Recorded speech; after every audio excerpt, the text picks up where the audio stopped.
अस्सलामु अलैकुम रहमतुल्लाहि व बरकातुहू। दोस्तों आज हम कुवैत की बड़ी खबर जो आ रही हैं वो आप तमाम दोस्तों के साथ शेयर करने वाले हैं। पहली अपडेट ये है कि कुवैत में 3 कैटेगरी के लोगों की एंट्री करने की परमिशन दे दी गई है और ये परमिशन कुवैत कौंसिल की तरफ से दी गई है, यानी कि 3 कैटेगरी के जो लोग होंगे वो कुवैत के अंदर एंट्री कर सकते हैं। पहले कैटेगरी में जो मेडिकल वर्कर्स होंगे, यानी मेडिकल स्टाफ में जो काम करने वाले वर्कर्स होंगे, वो तमाम लोग कुवैत के अंदर एंट्री कर सकते हैं, जबकि उनकी अगर फैमिली होगी तो वो भी कुवैत के अंदर एंट्री कर सकती है।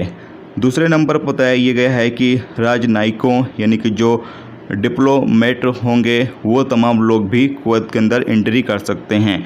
तीसरे नंबर बताया गया है कि जो डोमेस्टिक वर्कर होंगे वो तमाम लोग भी कुवैत के अंदर एंट्री कर सकते हैं। तो ये 3 तरह की कैटेगरी के लोग जो इस वक्त कुवैत के अंदर एंट्री कर सकते हैं। बाकी लोगों की जो एंट्री है वो अगली नोटिफिकेशन तक सस्पेंड रहेगी, यानी जब अगली अपडेट आएगी तो उसमें क्या बताया जाएगा क्या नहीं बताया जाएगा, जब तक अगली नोटिफिकेशन तक जो बाकी लोग हैं उनकी एंट्री अभी फ़िलहाल बैन रखी गई है।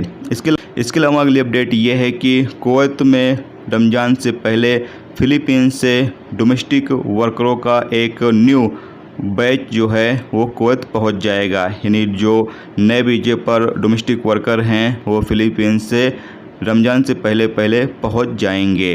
इसके अलावा एक अपडेट ये भी आप लोगों के साथ शेयर कर दें कि कुवैत में अगर आप हैं तो जो मास्क आप इस्तेमाल करते हैं वो अच्छी तरीके से आप मास्क का इस्तेमाल करें, जिससे कि आपका मुंह और नाक दोनों ढका होना चाहिए। अगर आप का मास्क सही से आप इस्तेमाल नहीं करते हैं, यानी कि मुंह तो बंद है नाक खुली हुई है, तो ऐसे में भी आपके खिलाफ कार्रवाई की जा सकती है और जुर्माना लगाया जा सकता है। तो ये थी दोस्तों कुवैत की कुछ बड़ी और अहम खबरें जो आ रही थी वो आप दोस्तों के साथ शेयर की गई। तो उम्मीद करता हूँ ये वीडियो आपको पसंद आई होगी। पसंद आई ये वीडियो को लाइक करें, शेयर करें, चैनल पर नए हो चैनल को सब्सक्राइब कर लें, क्योंकि यहाँ पर आपको कुवैत के हवाले से जो भी ताज़ा तरीन अपडेट ताज़ा तरीन मालूमात होती हैं वो आप दोस्तों के साथ शेयर की जाती रहती हैं।